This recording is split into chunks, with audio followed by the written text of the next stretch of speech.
Massachusetts is an incredibly important place for shorebirds because of the sheer amount of coastline. Not only do we have miles and miles of coastline, islands, things like that, but we actually have a really broad diversity of habitat. Everything from really calm water, brackish, salty ponds, to tidal flats, to wilderness barrier beaches, to rocky shores. So all of that diversity provides not only plenty of space for shorebirds to nest, but it also creates an incredible amount of food for shorebirds. Piping plovers are a globally rare species whose population numbers around 6,000 to 8,000 pairs. They're only found in North America, so you will not find these birds in Europe or Asia or anywhere else in the world. In Massachusetts, we have a big responsibility to these birds because we have roughly half the population of the entire Atlantic coast.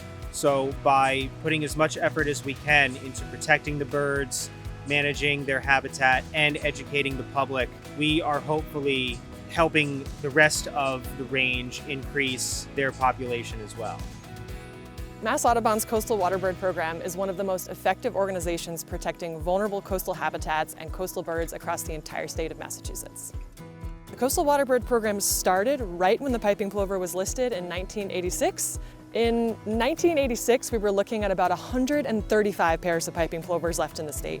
For reference, that's really, really low. When you have that number of pairs left in the state, you're looking at ultimately extirpation from the state. And across these decades of partnership, of monitoring, of efforts of protection, we've actually seen more than 1,000 pairs in the state over the last couple of years. And that's really a success that's not a surprise to the folks who have dedicated so much time, so much energy and resources into protecting the species here in Massachusetts. Today we're out here at Popponesset Spit Beach. It's one of our really great and productive sites. We're gonna kind of just go down the beach and check on each of these pairs. We're gonna look into each of their territories and just kind of get a feel for what's going on. So yeah, she's like way back in the dune grass back there. This year we have about 10 active pairs, which is really exciting. And as a coastal waterbird technician, I get to come out here multiple times a week, and I get to kind of be the boots on the ground and get eyes on these birds, get eyes on their nests, make sure that they are being protected. I think the Coastal Waterbird program is a leader because of the amount of effort that we put into this work.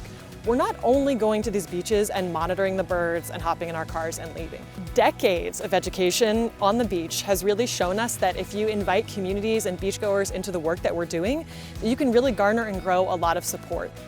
We have amazing partners here in the state of Massachusetts. We work with over 50 towns, including the town of Yarmouth, the town of Falmouth, the town of Barnstable, towns on the North Shore, Boston, but we also have really wonderful agency partners like the National Park Service, National Wildlife Refuges.